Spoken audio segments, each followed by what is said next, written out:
gente, boa noite. Estamos dando início a mais um mini curso do Creche Pará. Hoje nós vamos ter como tema Serviço Social na Educação, uma experiência na escola. Teremos como ministrantes as nossas queridas colegas Janilma Barros, que está aqui conosco. A Janilma, ela é assistente social, trabalhadora da Secretaria Municipal de Educação de Barcarena e da Secretaria Municipal de Saúde de Ananindeua. E nós também teremos a nossa colega Glenda Oliveira, né? Acena para a gente, Glenda. A Glenda é assistente social, trabalhadora da Secretaria Municipal de Educação de Belém e é conselheira do creche com a gente. Não é isso, Glenda? Gostaria que vocês começassem, meninas, a apresentação, lembrando que a nossa gestão não se render nem recuar, o CRES em todo lugar, né? Já vem desenvolvendo esse projeto dos mini cursos ao longo do ano. E estamos muito felizes com essa proposta que vocês trouxeram para a gente de mini curso. Muito obrigada mais uma vez. Boa noite a todos e a todas. É um grande prazer estar participando de mais uma programação aqui do Creche Pará, o Creche Primeira Região. Desde já, eu gostaria de agradecer o convite para discutir essa temática tão importante que é sobre o serviço social na educação. Obrigado ao apoio aí das meninas aqui do Creche que estão com a gente nesse momento e agradecer também a participação de todas as assistentes sociais que estão aqui com a gente, tá? Nós estaremos realizando esse mini curso em 3 dias, 2, 3 e 4, tá? Como já foi divulgado aí para vocês. E a nossa intenção com esse mini curso é dar continuidade a um debate, porque não é de hoje que a gente vem discutindo a importância da inserção dos assistentes sociais nas escolas, né? Porque já há o serviço social na educação. E por isso que esse mini curso para nós ele é de grande importância, porque é mais uma área de conquista para nós assistentes sociais. Eu atuei na Secretaria Municipal de Educação desde 1996, né? Fiquei 23 anos trabalhando na sede da Secretaria Municipal de Educação. Atualmente estou numa escola, tá, do município e dando continuidade ao trabalho que o serviço social se dispõe a fazer todos esses anos, né? Então, eu trabalho no município de Barcarena, entrei no concurso, através de um concurso público em 1996, onde nesse concurso eles já abriram vaga para assistentes sociais, né?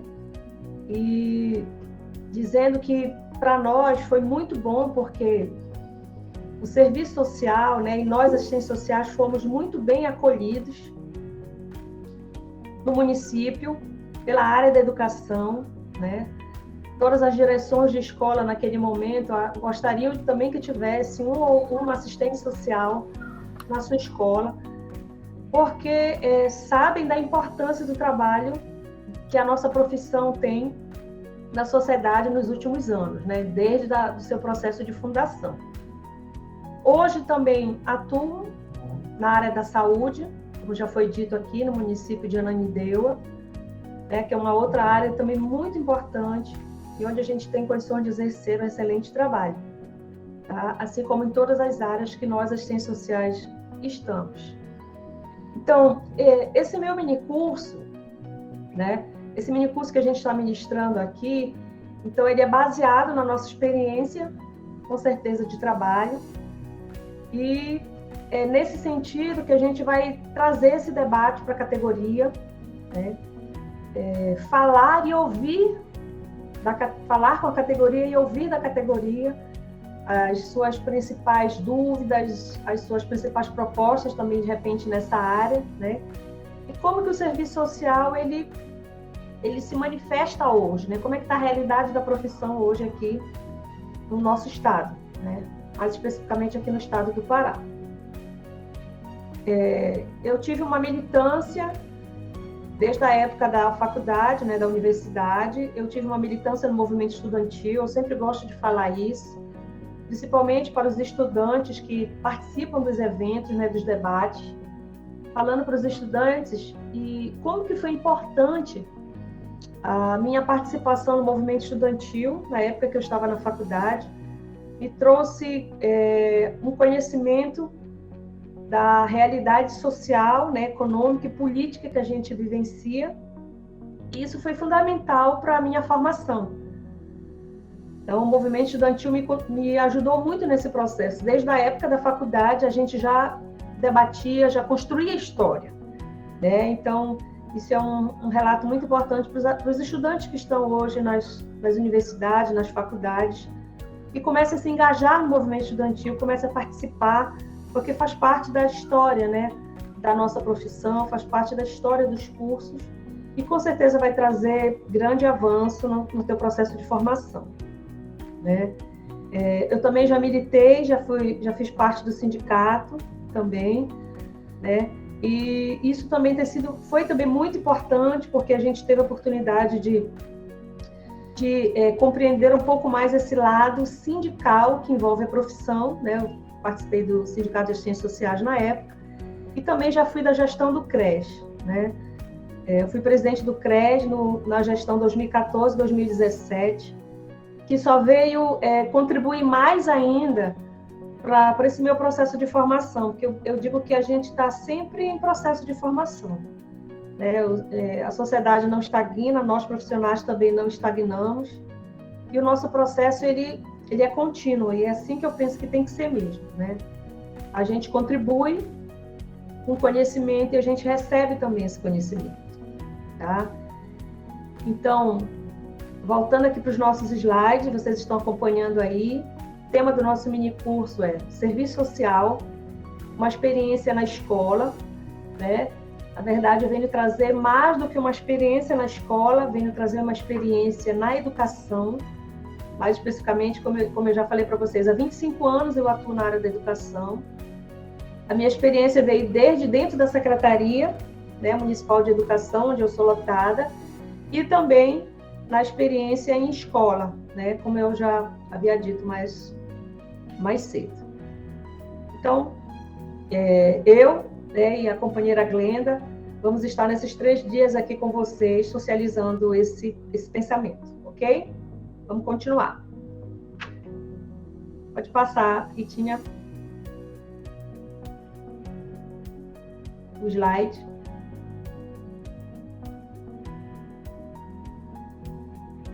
Tá. Então, aqui. Objetivos do minicurso. Compreender o serviço social no contexto nacional e os seus rebatimentos na Lei 13.935 de 2019. Conhecer o trabalho... Okay?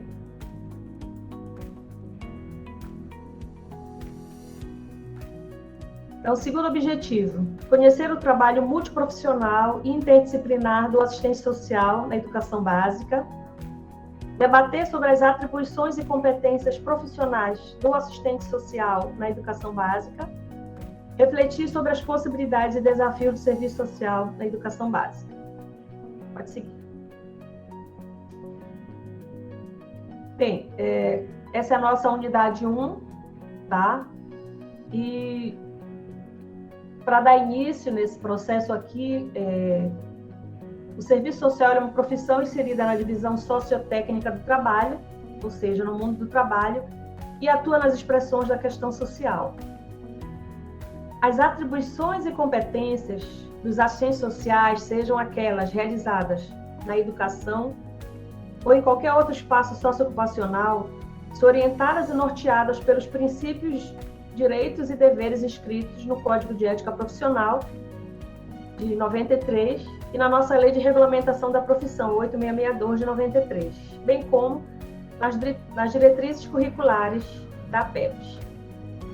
Então, aqui, desde o início, todos nós, né, todos vocês são sabedores de que a nossa profissão, ela se baseia, ela atua mediante o nosso projeto ético-político, né, baseado na nossa Lei de Regulamentação e esse projeto ético-político ele foi construído no decorrer do avanço da profissão de serviço social.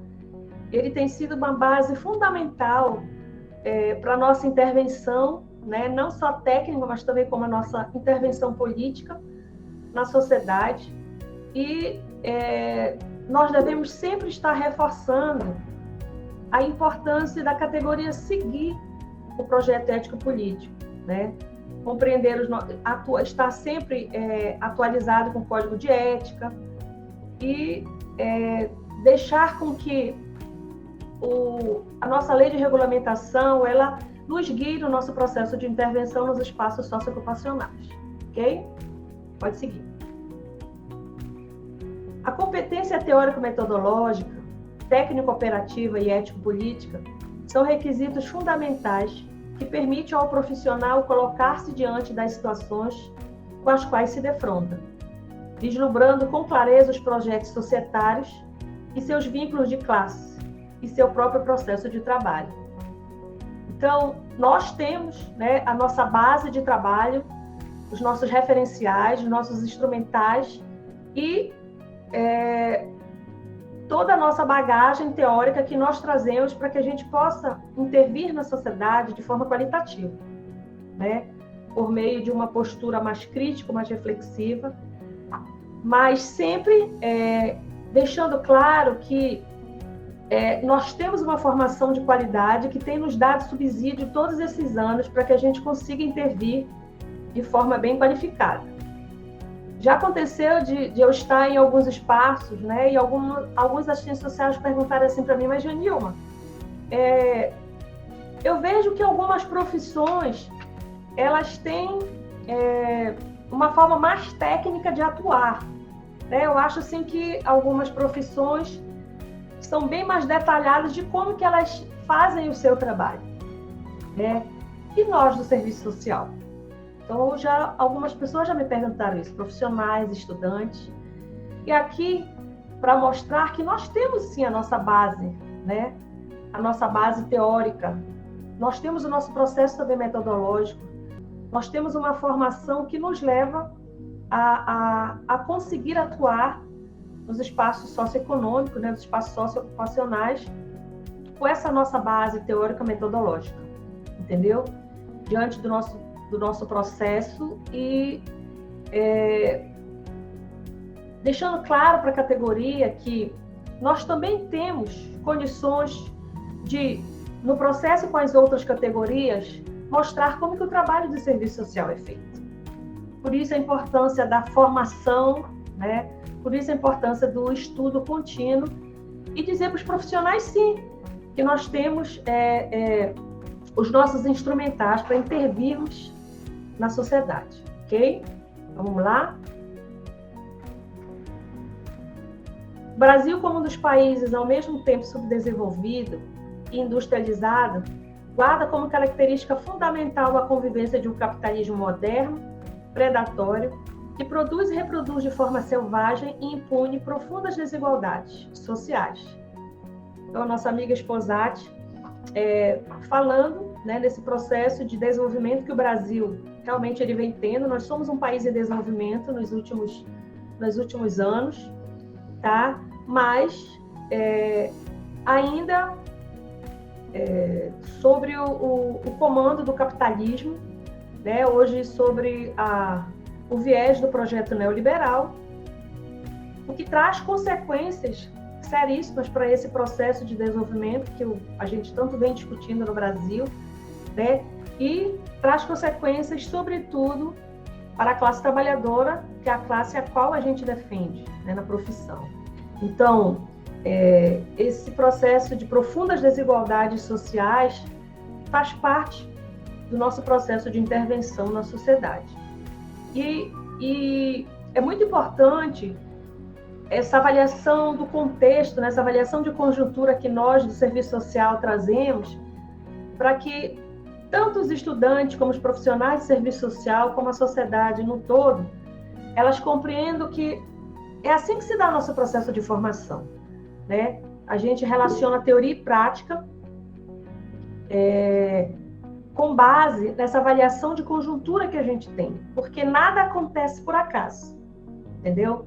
Algumas pessoas às vezes dizem assim, não, mas eu não gosto de discutir política, eu acho que a gente não devia debater política, mas a política faz parte da nossa vida, tá? Ela está no nosso dia a dia. É com o processo político que tudo vem ou que tudo vai.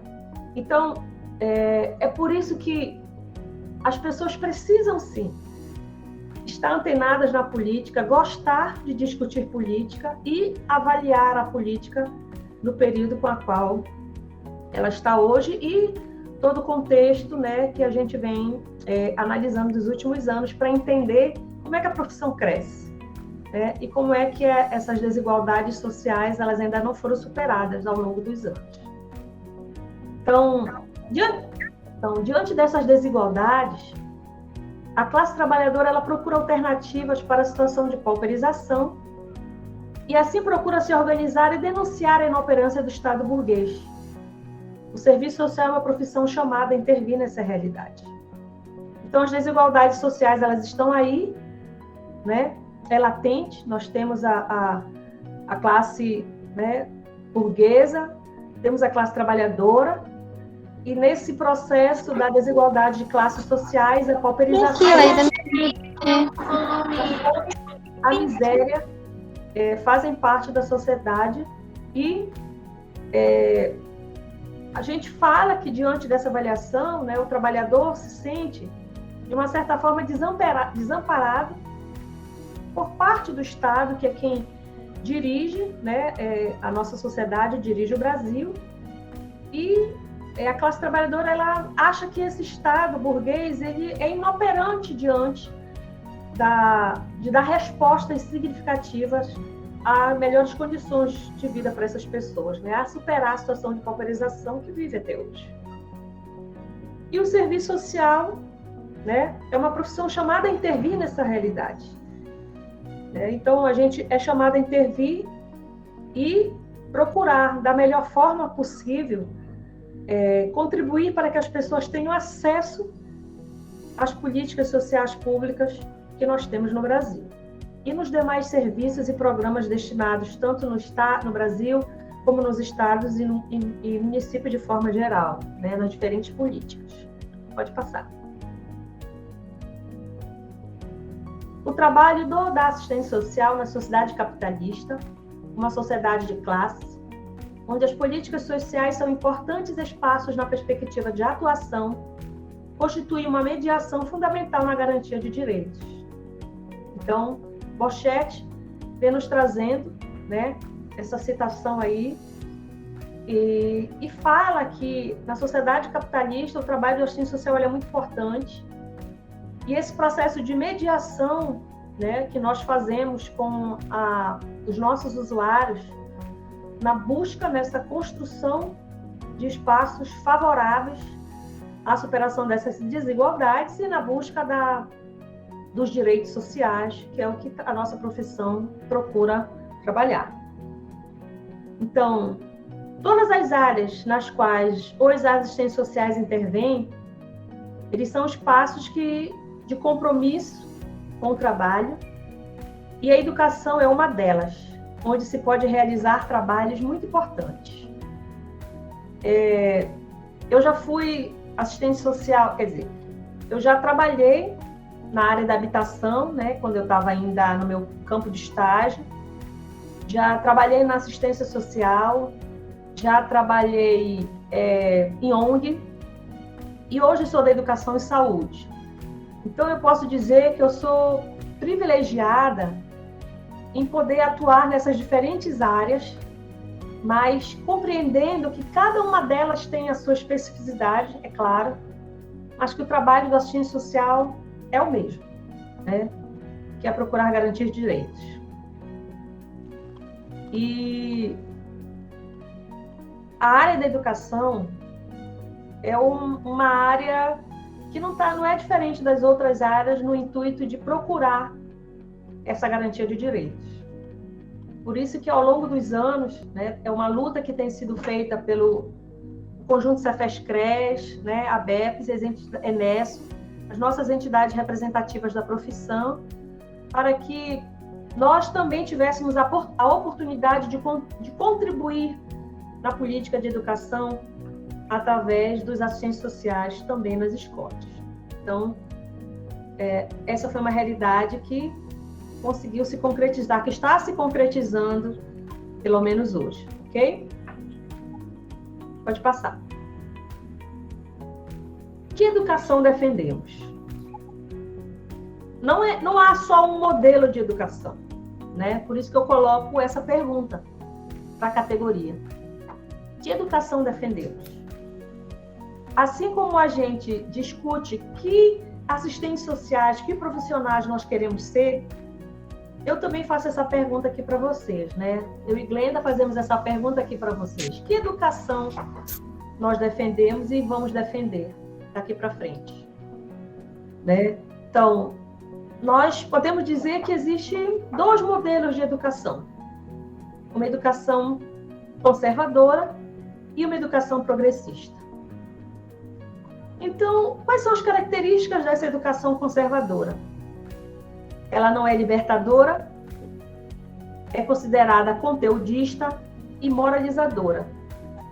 Não debate as desigualdades presentes na sociedade e, consequentemente, não traz transformações. Aí vocês perguntam, mas Janilma, o que é essa educação conteudista e moralizadora? Né? Quando a gente fala que a educação ela é conteudista ou só conteudista, quer dizer que a preocupação é só com o conteúdo que vai ser dado das disciplinas, digamos, de português, de matemática, de história, de geografia, né? Então, aquele conteúdo ali, e sem relacionar esse conteúdo com a conjuntura nacional e internacional, né? Então, você trabalha as disciplinas sem relacionar com uma visão de homem de mundo que a gente tem, que a gente traz, né, para a discussão quando a gente defende uma educação progressista, né? Então, essa educação conservadora, ela também é moralizadora quando ela não combate os preconceitos, né?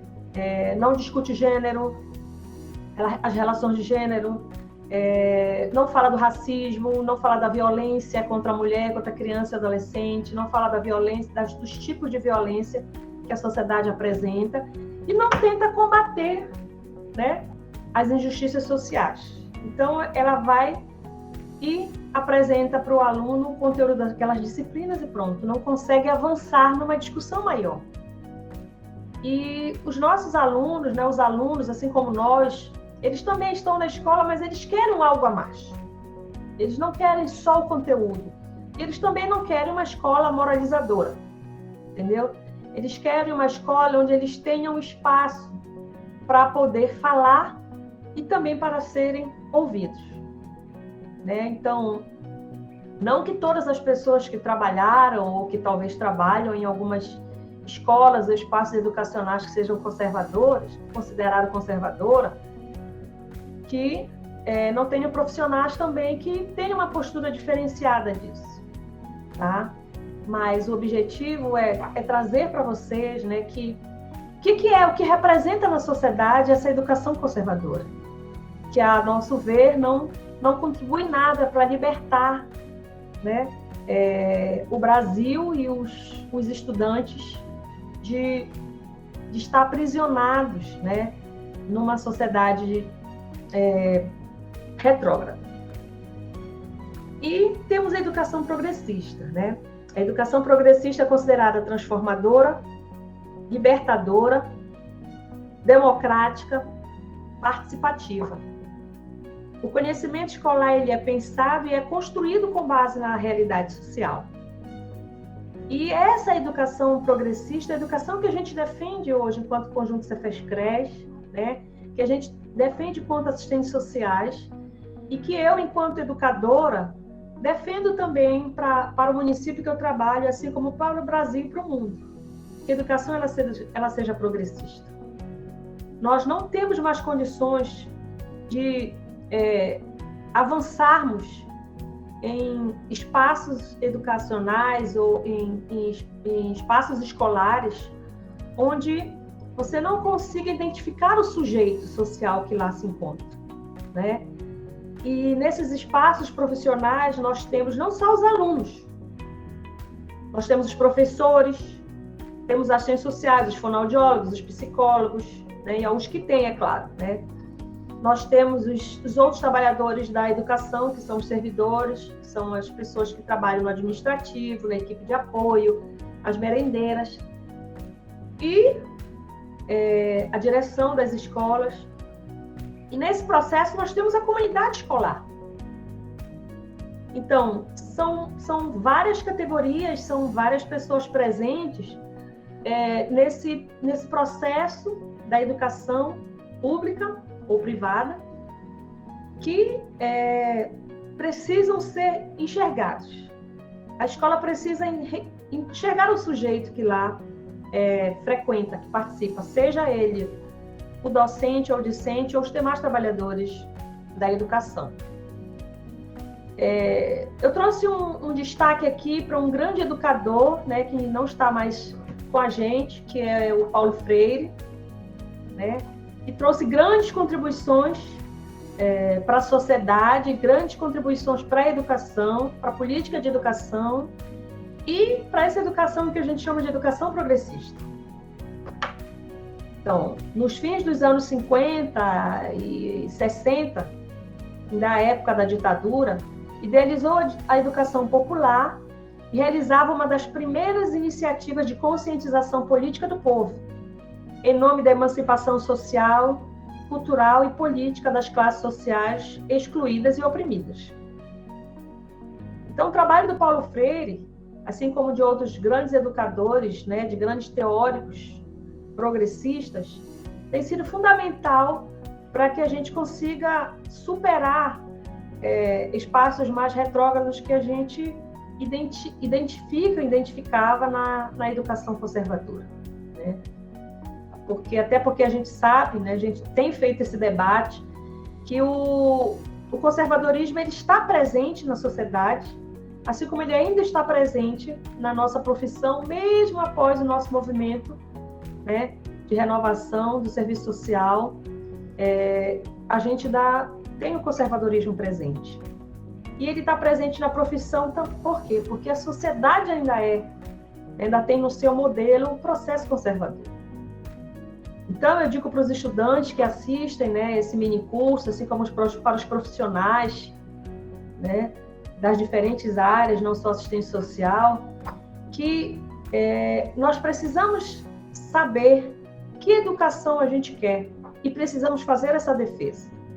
Isso faz toda a diferença para nós, entendeu? E quando nós formos atuar na educação, nós vamos nos deparar com uma delas e intervir, né, de acordo com a nossa consciência, de acordo com a nossa formação, de acordo com as nossas possibilidades e limites na educação. Ok? Pode passar.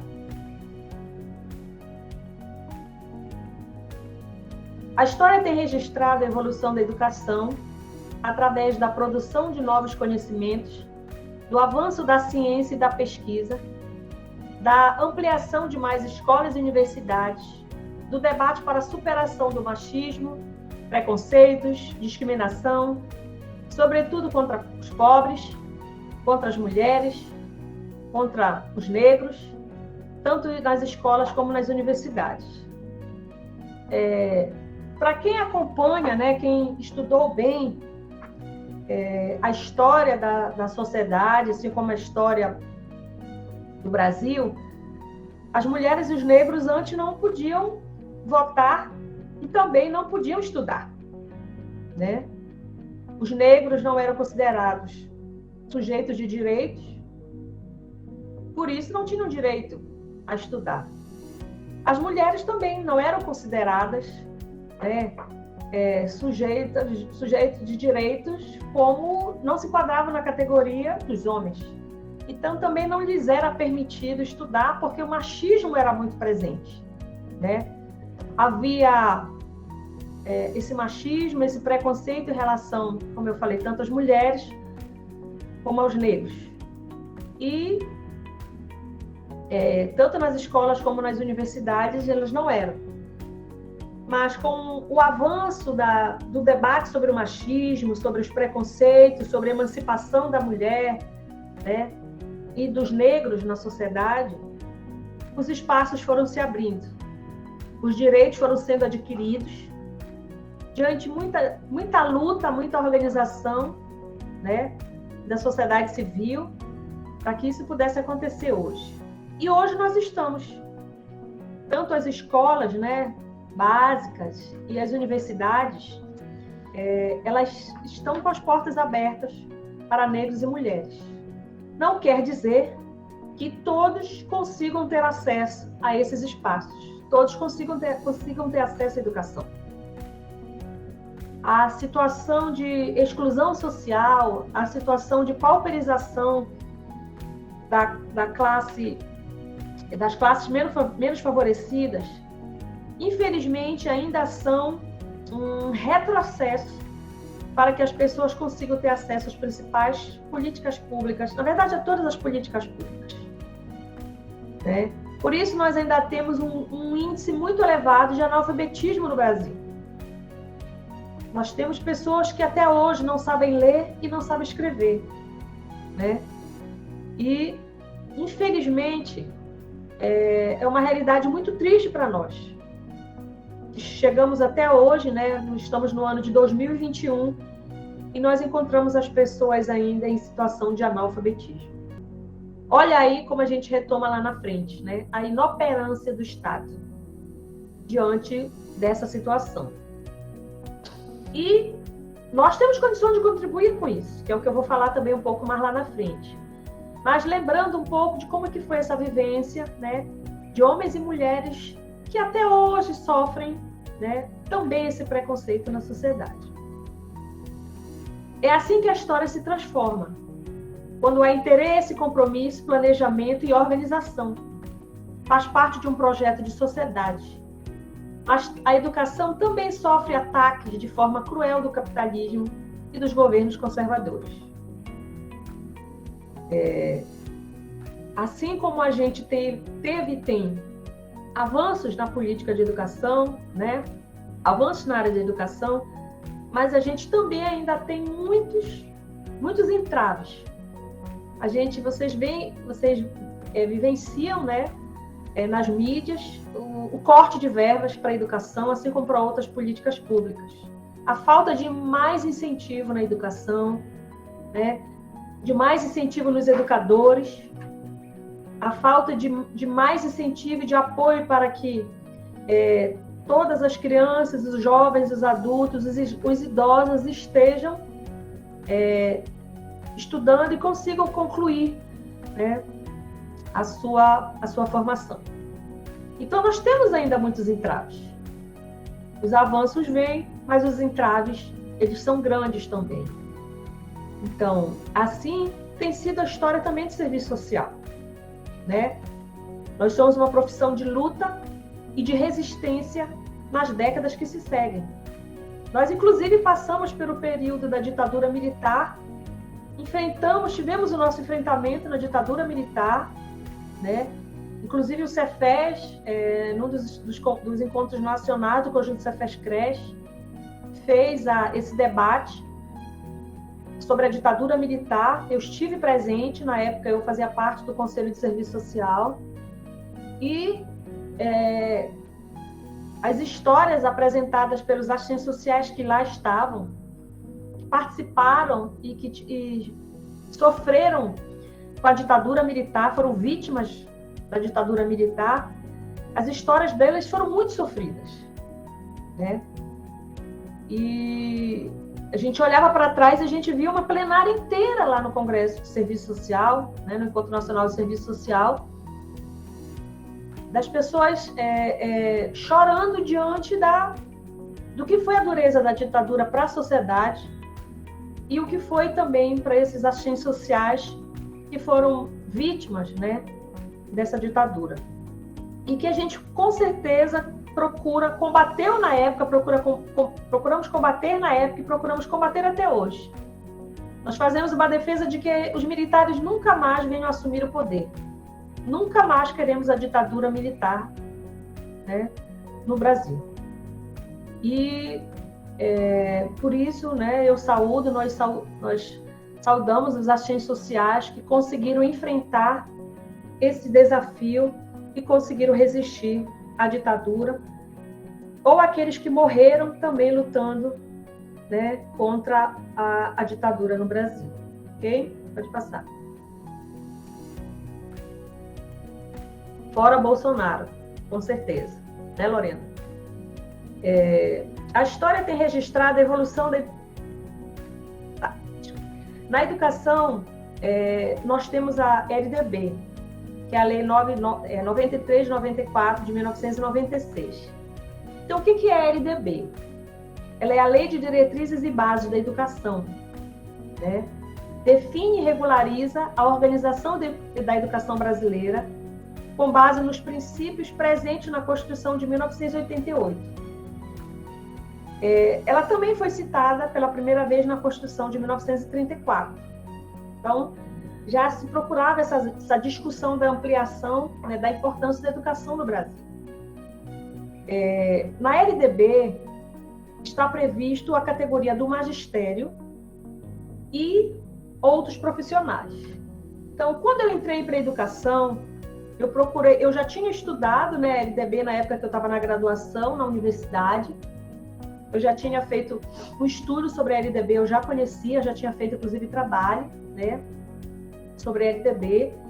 Mas, quando eu ingressei na educação, eu fui buscar novamente, né, conhecer um pouco mais, retomar algumas questões sobre a LDB. Pontos importantes para a gente poder atuar. E lá, como eu falei para vocês, nós identificamos, digamos assim, a gente pode dizer que tem duas categorias, dois grupos, né, que ela ampara. A categoria do magistério, onde está inclusos os professores, os pedagogos, e os outros profissionais, onde estão incluídas as outras categorias que atuam na educação. Como exemplo, nós, assistentes sociais, desculpa, eu botei aqui pedagogo, mas não é psicólogo, tem um erro aqui nesse slide. Então, assistente social, psicólogo, fonoaudiólogo, que são algumas categorias que estão na educação, sociólogos, administradores, inclusive terapeutas ocupacionais já fazem parte de alguns espaços, né? Em alguns municípios da área da educação também. Então, nós somos considerados outras categorias dentro da LDB. Tá? Não fazemos parte do grupo do magistério, que é o professor e o pedagogo. Quando eu retomo isso daí, eu quero dizer o seguinte, que na educação existe algumas legislações específicas que vão cobrir principalmente a área do magistério, que são os professores e pedagogos. E na qual alguns de nós das outras categorias ainda não são inclusos. Então, por exemplo, o plano de cargos e carreiras, né? Hoje, no nosso município em Barcarena, nós, assistentes sociais, psicólogos, não estamos inclusos no plano de cargos e carreiras da educação. Quem faz parte hoje do plano de cargos e carreiras da educação? Os professores, os diretores de escola, os pedagogos, né? O considerado grupo do magistério. Eles fazem parte da educação, né? Do PCCR lá no município que eu trabalho. Eu fiz parte do processo de discussão, de inserção do serviço social da psicologia. Participei, inclusive, de parte da elaboração do PCCR do município de Barcarena, mas, infelizmente, na hora não conseguimos entrar. Tá? Eles diziam que, de acordo com a LDB, na verdade, eles diziam que a nossa posição no PCCR seria inconstitucional, né? Porque aquele era um PCCR para os educadores. E nós, assistentes sociais, éramos da educação, mas não fazemos parte desse grupo magistério. Então, nós não entramos na época. Parte, inclusive, do sindicato, né, concordava de nós fazermos parte do PCCR, parte do sindicato achava que poderia ser inconstitucional a nossa presença naquele momento no PCCR, porque a gente ainda não era considerado profissional da educação. Assim como o gestor, né? O prefeito municipal, o secretário de educação, na época também questionavam se as nossas categorias também deveriam entrar no PCCR. Mas, para concluir essa situação, nós até hoje estamos lutando para ingressar no plano de cargos e carreiras de educação, né? Cargos, carreiras e remuneração da educação. Nós já avançamos um pouco, porque antes nós estávamos fora do Fundeb, a gente não recebia pelo Fundeb, né, que é um fundo especial da educação para os profissionais. E hoje, os assistentes sociais, psicólogos, nós estamos recebendo através desse Fundeb. Tá? Então, avançou mais a nossa situação, seria um passo a mais para que a gente possa futuramente entrar no PCCR da educação, que é uma finalidade nossa. Tá? Porque até então nós estamos fora de nenhum plano de cargos e carreiras de remuneração. Então, com a nova lei, somos considerados também profissionais da educação e precisamos conhecer a LDB, mesmo que tenhamos os subsídios para a atuação de assistentes sociais na educação. Então, todas essas legislações, elas são importantes para nós, ok? Pode se passar.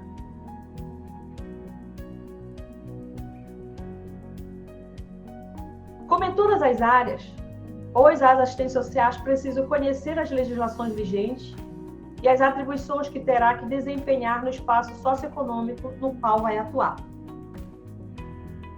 Na educação, durante muitos anos, só trabalhava o professor, professora. Então, as legislações, os abonos, né, inclusive os abonos salariais, costumavam ser específicos para essa categoria. E são, com certeza, profissionais excelentes, são grandes profissionais e fundamentais para a sociedade, né? Os professores são fundamentais nessa sociedade melhor que a gente busca até hoje, né? Eles fazem parte da formação do ser humano, né? Junto com a família. Então, é uma grande saudação aos nossos companheiros e companheiras que são professores, né? Tanto das escolas, como das universidades, como das secretarias, porque o trabalho deles é fundamental na sociedade e eu tenho muito respeito pelo trabalho da categoria. E hoje, na educação, a maioria dos municípios, eu acredito, né, que tenha o PCCR, o plano de cargos e carreiras, geralmente, ele é destinado para professores e pedagogos.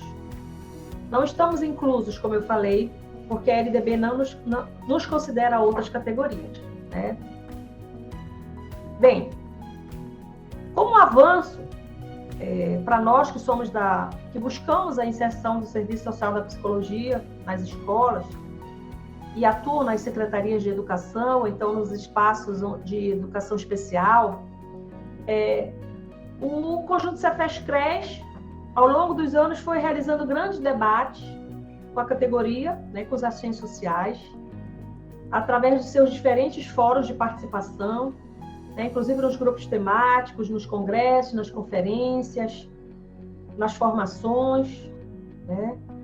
E o conjunto Cefes-CRES veio fazendo essa discussão do trabalho do assistente social na educação.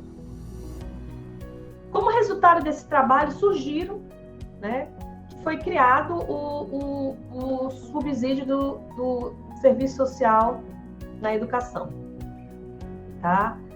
Então, como eu falei aqui, para a criação do subsídio, Cefes nos fala que foram vários momentos de debate na categoria conjunto Cefes-CRES sobre serviço social na educação, com a inclusão de ações sistemáticas na agenda de lutas a partir do ano de 2000. Tá? Então, para vocês verem como que é importante o Cefes e o CRES para a nossa categoria. Eu, infelizmente, ainda escuto muitos profissionais questionando: nós precisamos mesmo de um CRES? Nós precisamos mesmo do Cefes? Né? Então, vejo muitos profissionais questionando isso. Por quê? Questionam por falta de conhecimento. Ou porque ainda não abriram a sua visão para a importância que é o Conselho Federal de Serviço Social e para a importância dos Conselhos Regionais de Serviço Social em todo o Brasil.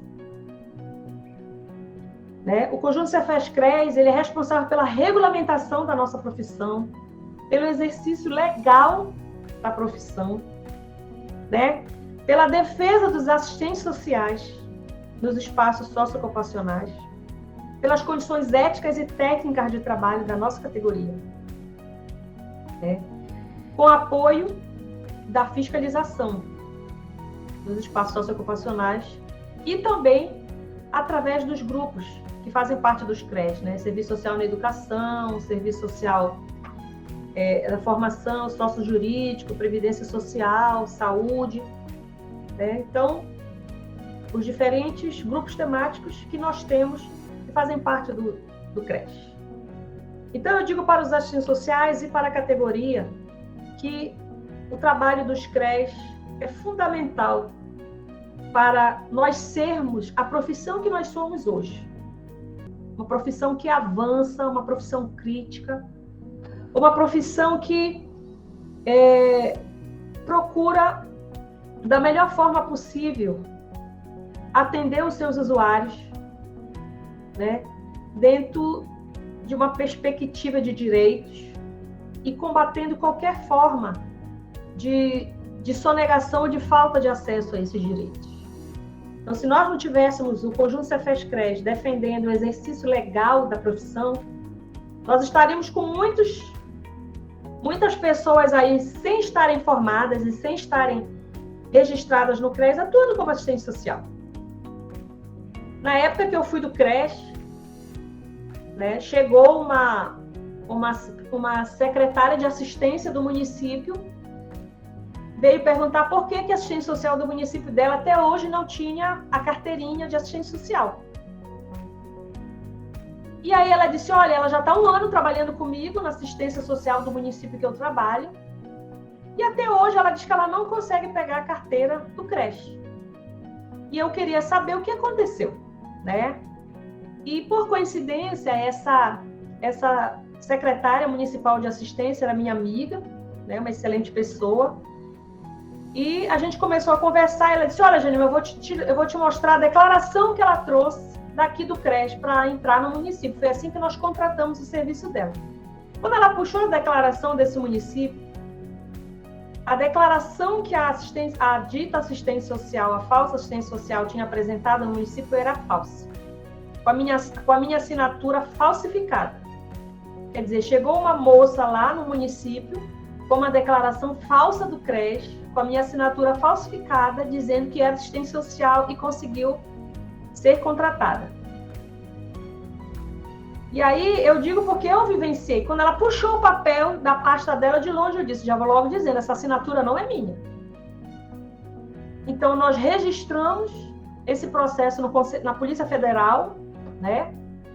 E essa moça, quando soube que nós tínhamos avisado o município que ela não era assistente social formada, nós não sabíamos nem se ela tinha se formado, porque nós não encontramos ela em registro nenhum. E ela ainda estava usando o número de uma profissional de outro estado, quer dizer, ela atuava de forma ilegal e com registro de assistente social de outro estado. Então, para vocês verem a importância, né, do CRES na regulamentação e no exercício legal da nossa profissão. Senão, qualquer pessoa poderia chegar com um papel falsificado e dizer, olha, eu sou assistente social e quero trabalhar. Tá? Além disso, desse trabalho, tem o trabalho com as universidades, né? O assistente social, quando ele se forma, ele vem trazer toda a sua documentação para o CRES, e aqui o CRES, ele analisa toda a documentação da graduação, inclusive do campo de estágio, para saber se está dentro dos parâmetros, dentro da Política Nacional de Estágio, que nós temos no Conjunto Cefes-CRES, nós temos a Política Nacional de Estágio. Então, existem parâmetros para isso. E a gente também avalia. E nesse processo de avaliação, os CRES têm identificado que muitas universidades também estavam com o curso de serviço social de forma ilegal, tá? E que não tinham as devidas orientações do MEC para poder funcionar, tiveram a autorização inicial, mas como não conseguiam cumprir os requisitos para ministrar um curso de serviço social numa universidade, o MEC mandava suspender o registro, e mesmo assim muitas universidades abriam turmas de serviço social, né? Algumas dessas universidades ditas à distância, abriam turma de serviço social, mas sem autorização do MEC. Então, o CRES também é responsável para avaliar isso. Então, vocês veem quanto que o CRES tem muito trabalho para executar. E, por isso, a gente pede respeito ao Conjunto Cefes-CRES, né? E aos conselheiros que vêm construindo essa política hoje. Ok? Pode passar. Como em todas as áreas, os assistentes sociais precisam... desculpa. Os subsídios para atuação de assistência social na educação.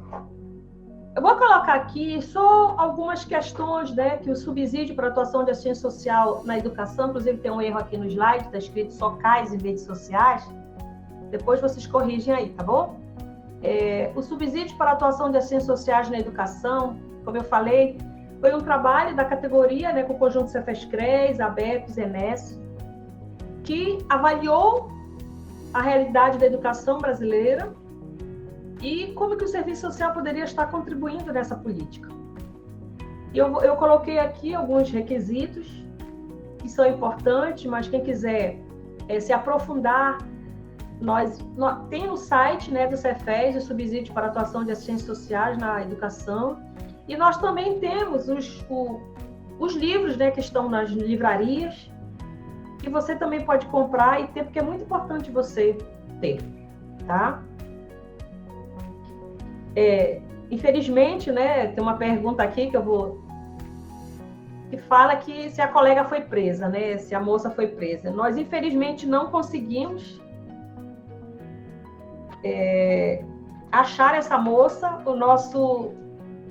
As agentes fiscais do CRES tentavam rastreá-la nos concursos e procuravam rastrear. Então, todo concurso que a gente identificava o nome dela, inclusive nós vimos, ela tinha sido aprovada em um processo seletivo em um concurso, e o trabalho das nossas agentes fiscais do CRES, né, que é um trabalho muito importante, né, são excelentes pessoas, excelentes profissionais, né,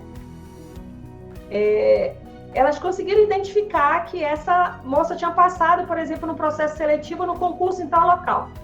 Então, imediatamente, ligava-se para esse município, né, e avisava que essa pessoa ela não tinha registro no CRES e que ela não podia. Então, o que essa moça ficou fazendo? Ela ficou saindo de um município para outro, porque a gente ficou, né, rastreando essa profissional que não era essa profissional, não, mas essa pessoa que não era assistente social. Então, um trabalho muito importante das agentes fiscais do CRES, né, que surtiu efeito.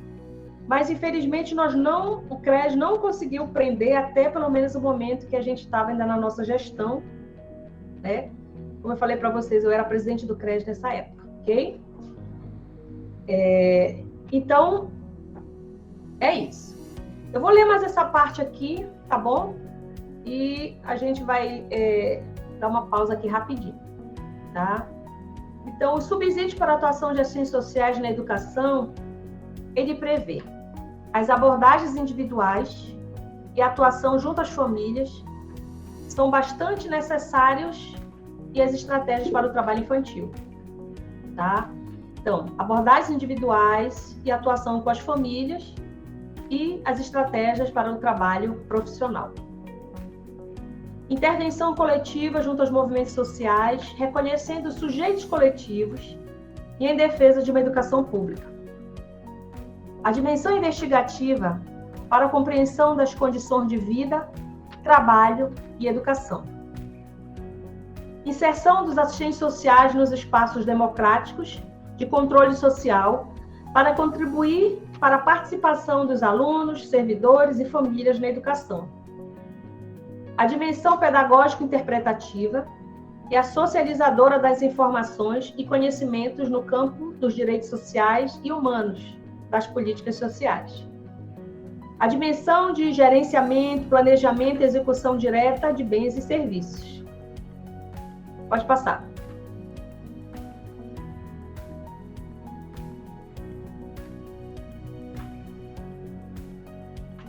Bem,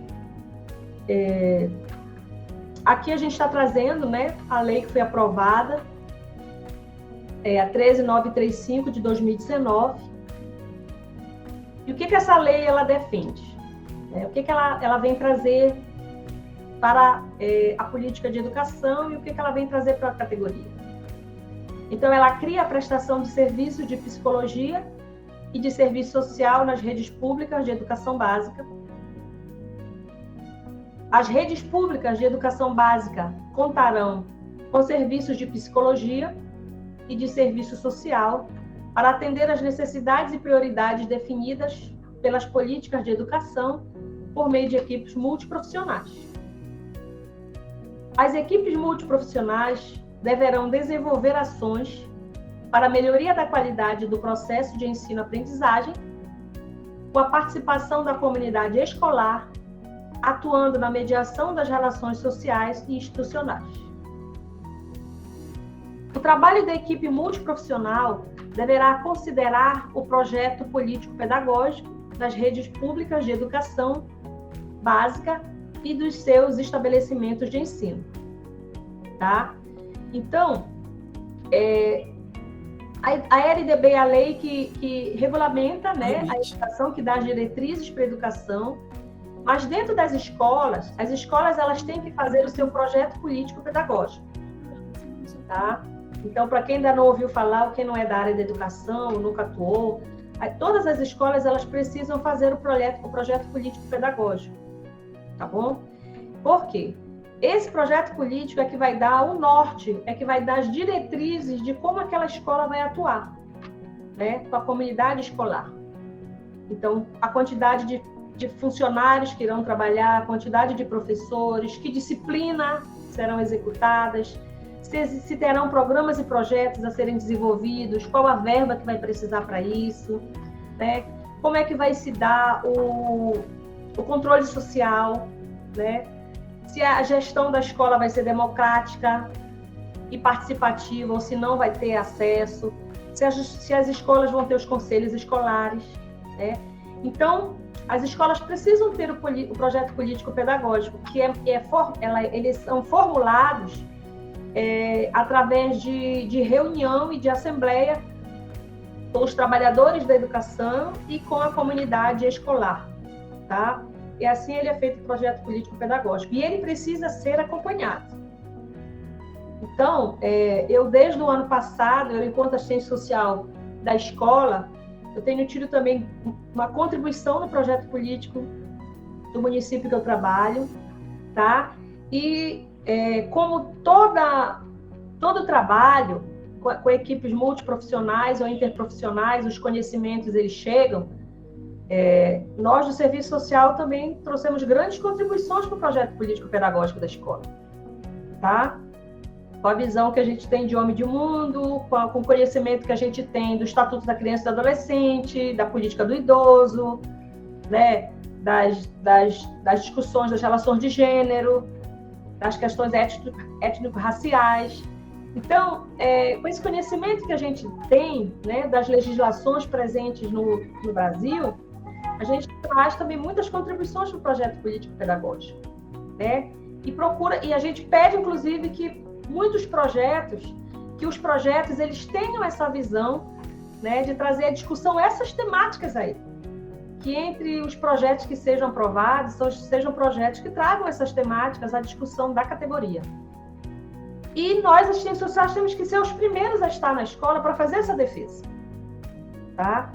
Eu sempre digo que o nosso trabalho ele tem que ser, a gente tem que fazer a diferença onde a gente chega. Mostrar que nós não somos só mais um profissional no espaço de trabalho. Nós somos um profissional de grande valor, né? Que temos condições de fazer uma intervenção qualitativa. Então, Janilma, tem que participar, ok? Janilma, olha só, as meninas estão até aplaudindo o teu discurso aí. É um discurso caloroso. Como nós estamos na lâmina da lei, né? A Glenda também vai fazer uma fala, e para contribuir, nós temos aqui uma outra colaboração de uma amiga de Santarém, né? Ótimo. Que ela falou sobre a questão da aprovação da lei lá na Câmara de Vereadores de Santarém. Só um minutinho aqui, que eu vou pegar a fala da colega. A Ivone Domingos disse: Santarém teve aprovado recentemente na Câmara, foi agora esses dias, na Câmara Municipal, a inserção do psicólogo e assistente social nas escolas. Sabemos que temos que enfrentar esse processo de regulamentação, né, junto à prefeitura. Então, isso é muito bom. Verdade, Glenda, muito importante. Glenda, por favor.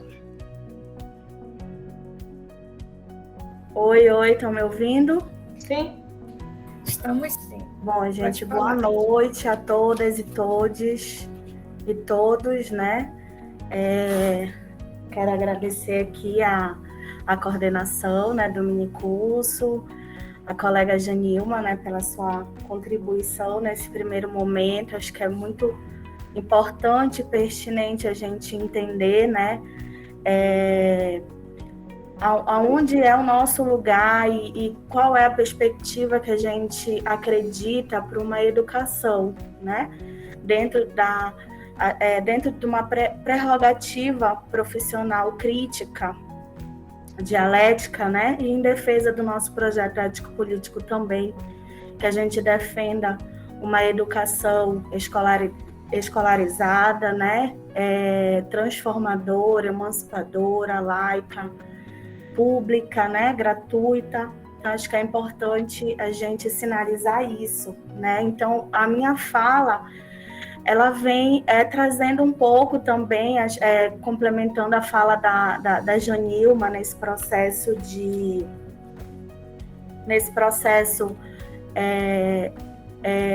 do cenário nacional, né, e o percurso do serviço social na educação até a aprovação dessa lei, né, que é uma luta aí da categoria já há 2 décadas, né, e aí a gente conseguiu, acho que o enfrentamento das nossas entidades representativas e junto com a categoria aprovar a Lei 13.935.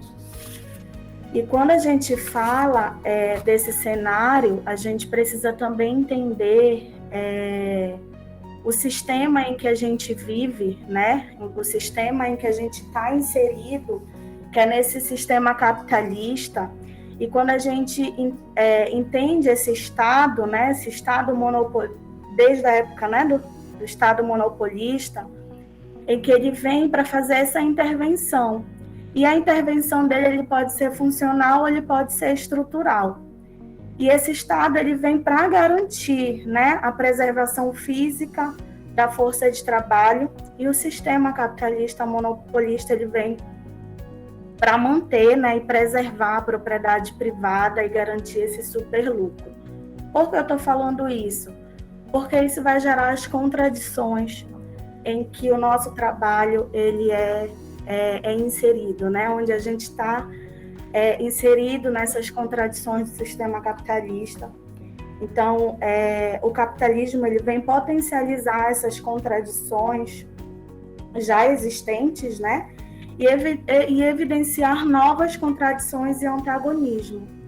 Quando a gente fala do contraditório, quando a gente percebe que o capitalismo, ao mesmo tempo que ele acumula essa riqueza, ele também gera miséria, ele pauperiza, né, e degrada o trabalhador. Então, é um processo baseado do acúmulo dos lucros, né, na expansão da pobreza, gerando problemas sociais e expressões da questão social, onde nós enquanto profissionais, né, estamos atuando.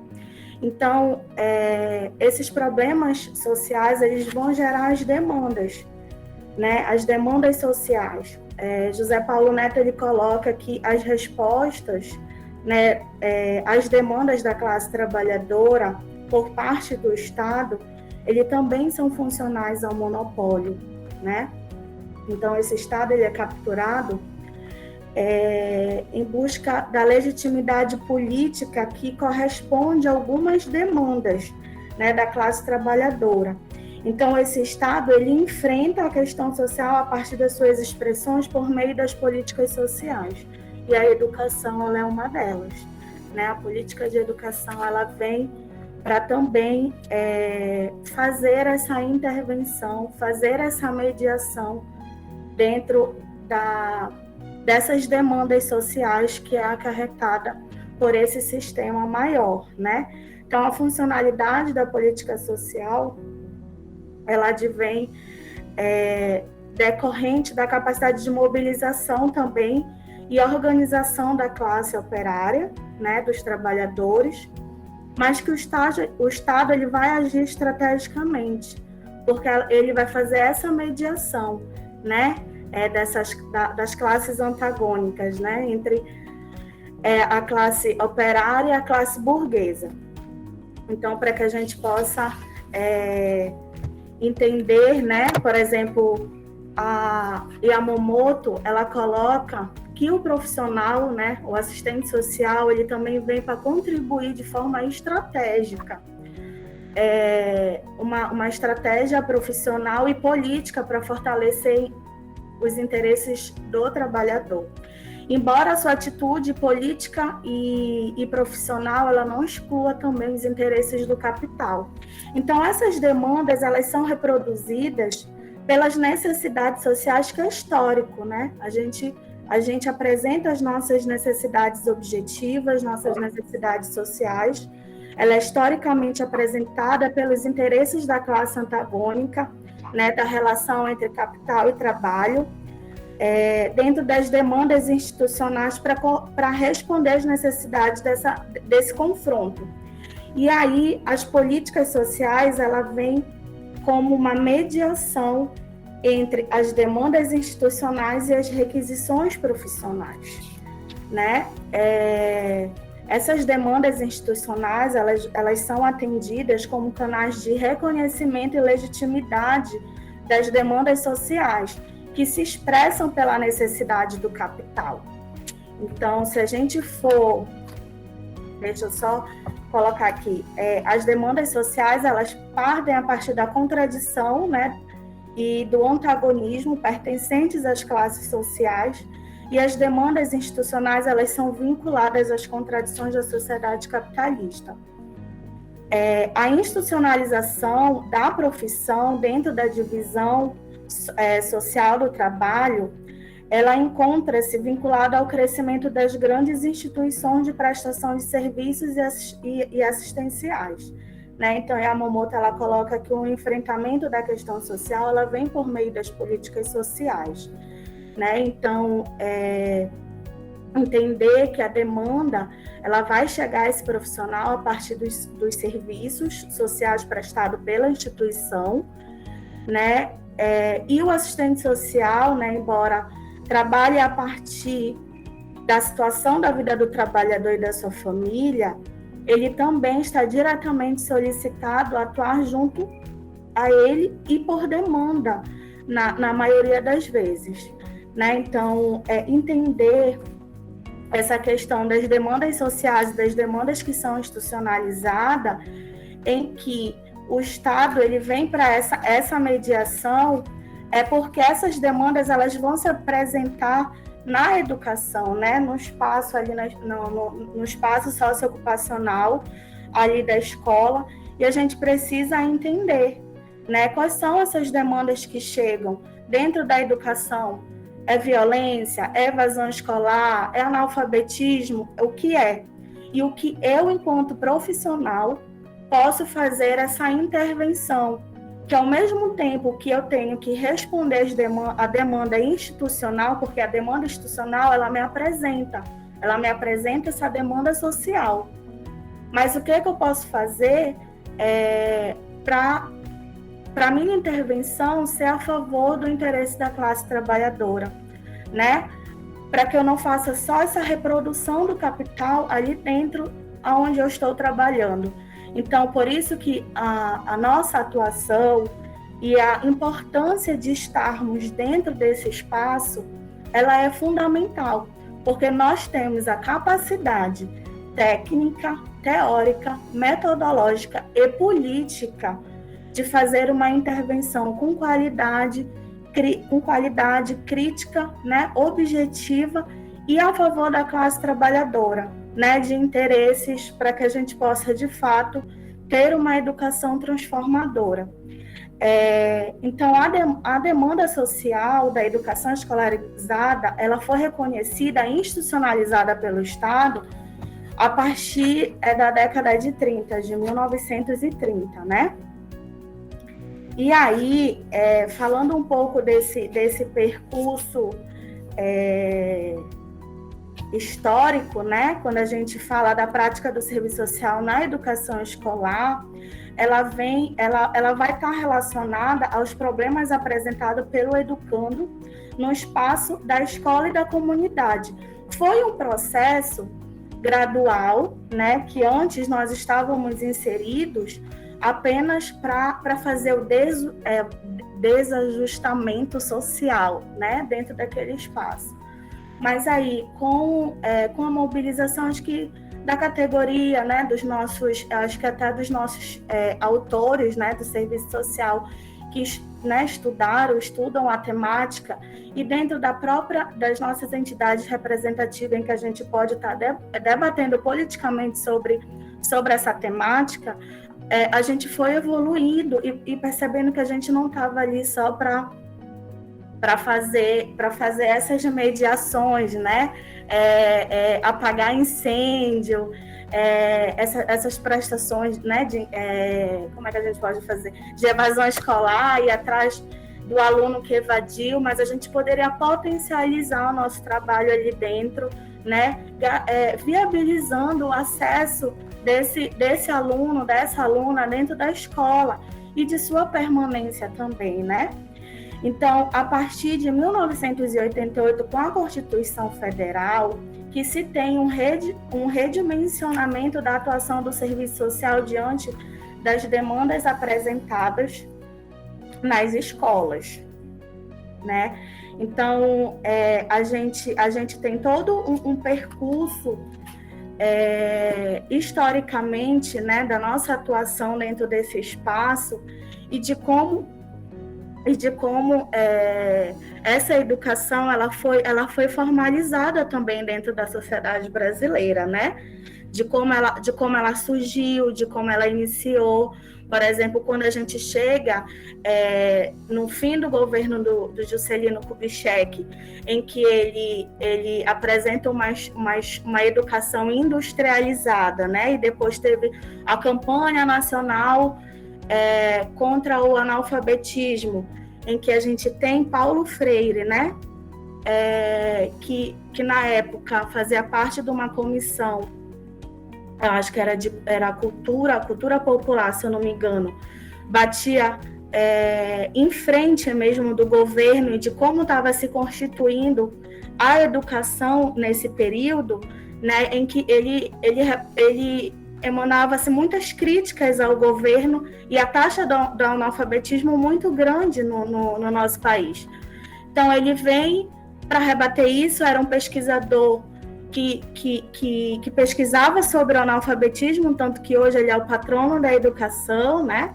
Patrono da educação, porque ele vem nessa luta histórica ao combate ao analfabetismo, dizer para a gente que a gente pode sim ter uma educação transformadora, emancipadora, né, escolarizada, e é nesse processo que nós, enquanto profissionais, também caminhamos, né, porque a gente precisa potencializar isso. E hoje, enquanto servidora do município, trabalhando dentro da Secretaria Municipal de Educação, andando pelas escolas, a gente percebe na fala dos sujeitos que estão ali dentro o quanto o nosso trabalho ele é fundamental ali. Porque às vezes eles se vê de mãos atadas, não sabendo dar um encaminhamento para determinada demanda social que chega, né? E a gente tem essa competência, a gente tem essa habilidade. Então, se inserir nesse espaço é necessário, mas não está sendo fácil, porque nós temos aí 3 PLs, né, no Congresso, tramitando, querendo nos tirar do Fundeb.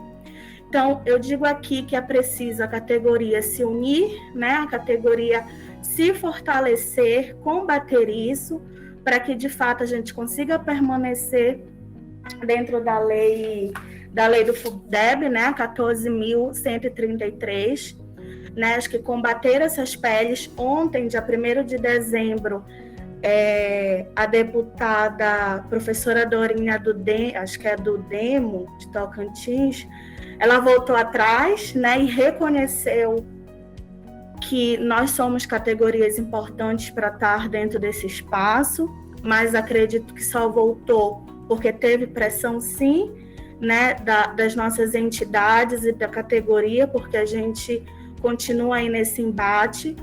E acho que agora montar estratégia para que, de fato, a gente pressione, né, os nossos municípios para a implementação da lei. É importante que também a gente possa se inserir nesses espaços. É isso. Muito obrigada, Glenda. Eu tenho aqui algumas perguntas e gostaria que vocês, né, dentro das possibilidades, pudessem estar respondendo. Se hoje não for o dia da resposta, porque tem um conteúdo ainda vasto nos próximos 2 dias, vocês avisem, né, a sala, que aí a pergunta fica guardada para o dia correspondente dentro do conteúdo programado para o minicurso, tá bom, meninas? Vamos lá. A Leiliane da Costa Campos fez um comentário. Defender os CREs e os Cefés é defender a profissão e suas atribuições, conforme preconizado no Código de Ética e Lei de Regulamentação da Profissão. Na verdade, ela fez um comentário. A Larissa Oliveira perguntou: quais são as didáticas pedagógicas que podemos levar para a nossa profissão como assistentes sociais, independente de qual instituição estivermos atuando ou não, né? Então, pergunta sobre a questão da didática. A Jussi Zambiase perguntou: Janilma, dê dicas de livros para enriquecimento de aprendizado, tá? Tá pedindo. A Glenda também pode falar um pouco dos livros, e no plano de curso também vem as referências, né, que vocês usaram. E a gente vai estar enviando por e-mail. A Nayara Santos pergunta, né, faz algumas perguntas aqui. Como proceder quanto aos editais de processo seletivo e concursos públicos que apontam a jornada de trabalho do assistente social com 40 horas? De que forma o CRES atua em relação a isso? Como proceder quanto aos editais de processo seletivo e concursos públicos que apontam para a jornada de trabalho de assistentes sociais com 40 horas? Acho que veio 2 vezes aqui a pergunta. Isso aí já é para o CRES a pergunta, não é nem para as meninas necessariamente, mas elas já foram do CRES, a Glenda ainda é do CRES, então essa resposta aí elas tiram de letra. A Cesarina Moraes perguntou: Castanhal aprovou na Câmara de Vereadores recentemente a inserção de assistentes sociais e psicólogos nas escolas. Olha que legal também. A Jussi Zambiani também perguntou: é bom lembrar que a luta é de décadas, né? Verdade. Bem antiga essa luta. Elani Sá falou o seguinte: já trabalhei em Secretaria de Educação juntamente com uma psicóloga. Era um trabalho difícil, uma vez que éramos somente nós duas para toda a demanda do município, quando o ideal seria assistente social e psicólogo em cada escola.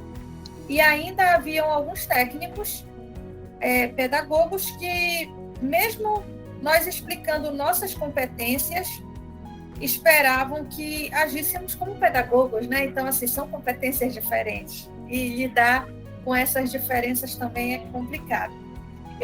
Falta só mais 3 perguntinhas, gente, aí eu acabo e vocês respondem, tá? A Kelly Samara Almeida fala que em Abaetetuba já realiza um movimento para que a lei seja sancionada. Em breve, o projeto de lei já estará transitando na Câmara de Vereadores. Aqui temos o apoio e compreensão da Prefeitura e do Secretário de Educação. Que bom, que bom.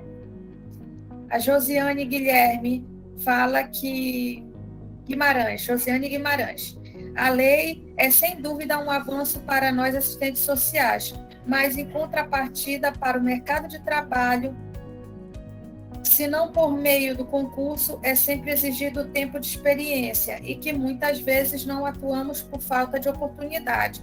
Essa é uma realidade aqui no estado de Alagoas. E a Suelen Rocha fala: olá, boa noite, o que vocês pensam a respeito da formação em serviço social EAD? Vejo um certo preconceito quanto a isso, né? Então, assim, queria que vocês vissem o que cabe como resposta hoje. Se não couber, não tem problema, a gente passa para amanhã ou depois, dentro do conteúdo que vocês ministraram. Lembrando que a sala está fechada para novos acessos, tá bom? E que nós já vamos liberar o link de frequência. Então, por favor, prestem atenção nas exposições. Glenda, você quer começar? Você já estava com a voz? Quer que eu comece? Você quer começar, Laura? Posso começar. Bom, tem algumas perguntas que dá para a gente deixar para os próximos dias, né? Mas acho que a Larissa Oliveira colocou, né, qual é a metodologia, alguma coisa assim, sobre o trabalho, independente de onde a gente for atuar, foi isso? Isso, a didática. A didática, né?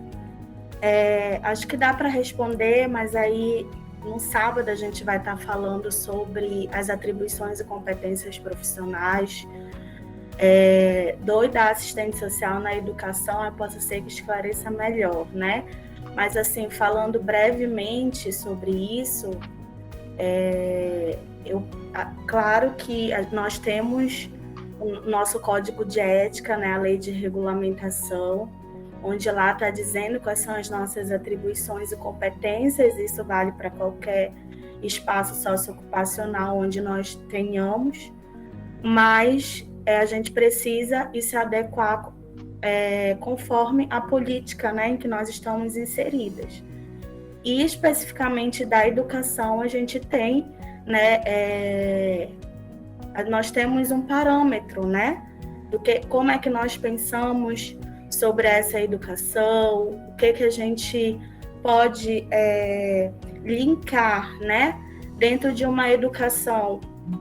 Quando a gente fala dentro desse viés crítico, né, quando a gente fala de uma educação escolarizada, de uma educação transformadora, emancipadora, inclusiva, né, leitora, a gente também conversa junto com o nosso projeto ético-político.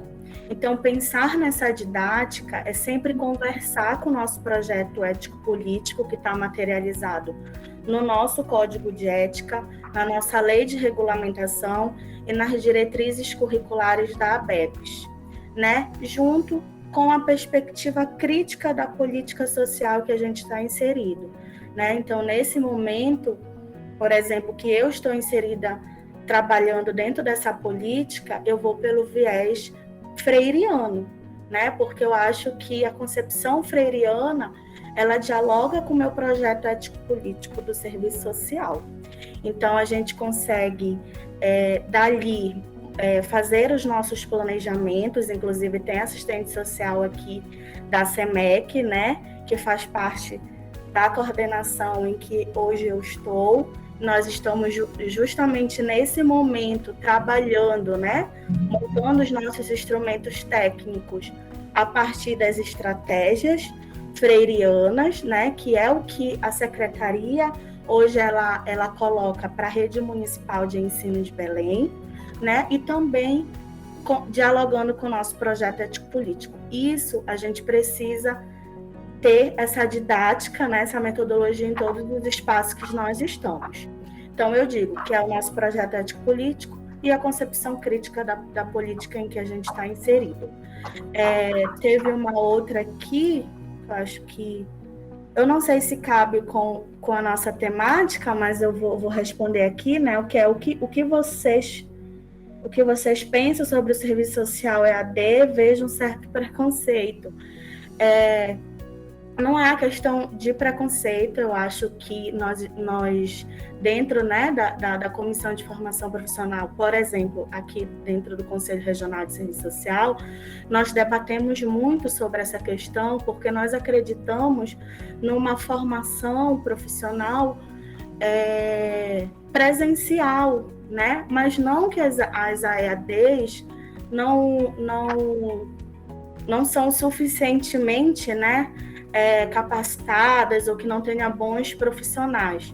Mas a gente precisa também entender que essas instituições privadas EADs, elas precisam estar em consonância com as diretrizes curriculares da ABEPS.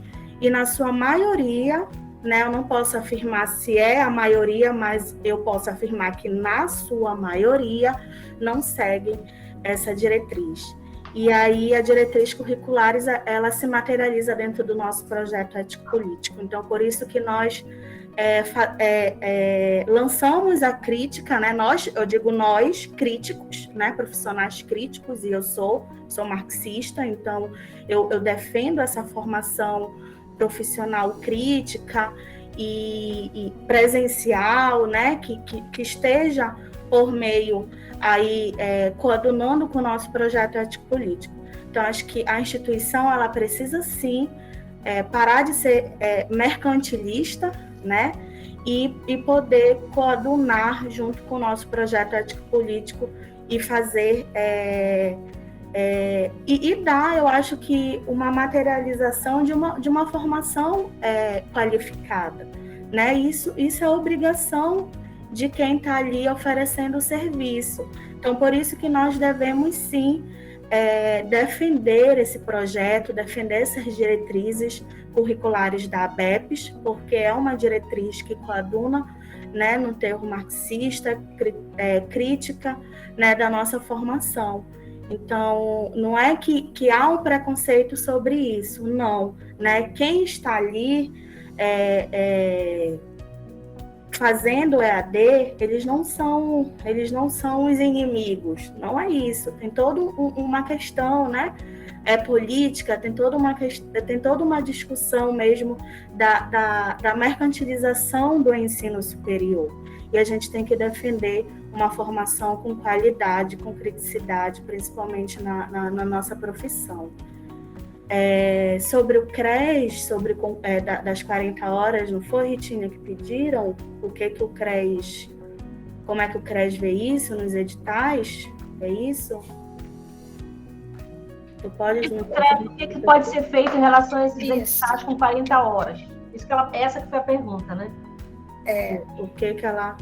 Qual é a posição do CRES em relação a esses editais? O que você pode fazer, né? O que você pode fazer? Hoje o CRES ele tem uma comissão de análise de processos em seleção em serviço social, em que nós pegamos esses editais, analisamos, sempre de acordo com o que está no nosso código de ética, e as 30 horas ela é uma lei, né, que tem que estar ali na sua obrigatoriedade nesse edital, mas não é isso que a gente vê na maioria das vezes, pela falta de compreensão mesmo, acho que de quem está elaborando esse certame, né? Então, qual é a posição do CRES? Como esses editais, ele tem toda uma jurisdição municipal ou estadual, independente de onde vem, a nossa inserção ela é política, né? Nós enviamos ofícios, nós pedimos retificações de editais, algumas vezes conseguimos essa retificação, né? Nós dialogamos sobre as 40 horas, sobre as 30 horas, sobre a isonomia salarial, sobre as atribuições e competências, né? Tudo que está lá no nosso código de ética. Às vezes nós conseguimos diálogo com a instituição organizadora, né, do certame, ou então com a prefeitura, né, quem está à frente dessas seleções, mas nem sempre né, nós também não conseguimos. Então, é importante que esse momento a gente tenha a mobilização da categoria, não transferir a responsabilidade só para o conselho, porque a gente sozinha não faz muita coisa. A gente instiga o debate, a gente provoca a instituição, a gente publiciza, mas a gente precisa que a categoria esteja vigilante também, dizendo das nossas atribuições, das nossas competências, né, e tá em cima, porque quando a luta é no coletivo, a gente consegue avançar. Mas a inserção do CRES é essa. Às vezes a gente consegue, mas nem sempre não. Ok? É ok, gente. Se tiver mais um que eu não lembro. Se tiver mais alguma, se a Janilma anotou outras, quiserem falar. A Janilma pode dar continuidade. Isso. Eu vou falar mais especificamente aqui, acho que você já ainda não falou, tá? Com relação à questão da didática pedagógica, né? A Glenda falou que vai falar realmente sobre as atribuições do serviço social lá no 3º dia. Mas uma das coisas que eu queria colocar desde agora, porque pode ser que a pessoa não esteja no 3º dia, quando se entra em qualquer local de atuação, você precisa fazer o seu plano de trabalho, tá? É muito importante que o assistente social ele faça seu plano de trabalho.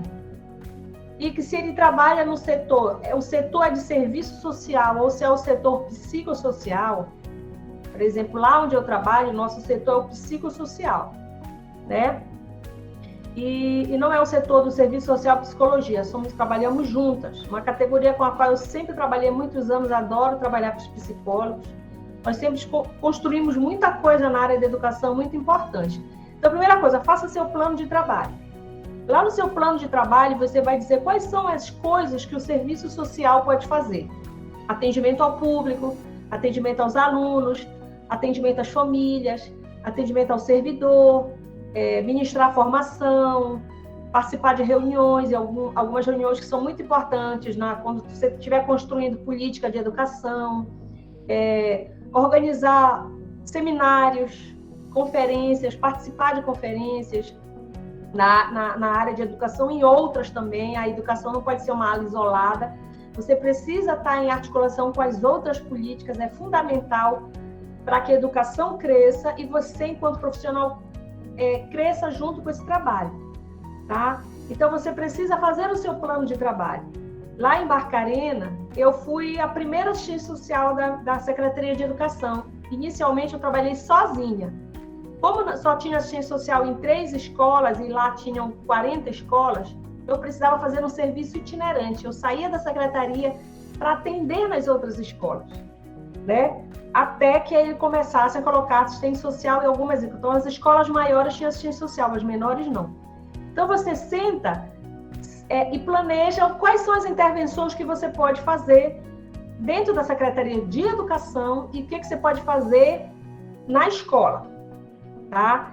Então, esse é um ponto. E aí, se você trabalha com outros profissionais, você tem que fazer esse trabalho articulado com eles. Cada um vai dar o seu saber para construir aquela coisa. Por exemplo, eu trabalho muito com formação, com oficina, tanto com os trabalhadores de educação como com os alunos, tá? Assim como eu trabalho também com as medidas socioeducativas.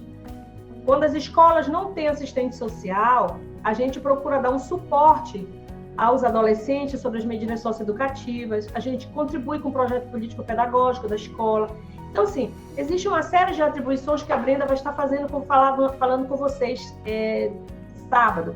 Mas isso é para colocar algumas das questões. Então, reunião, planejamento, atendimento, relatório social. Nós trabalhamos com relatório social, tanto de servidor como de alunos.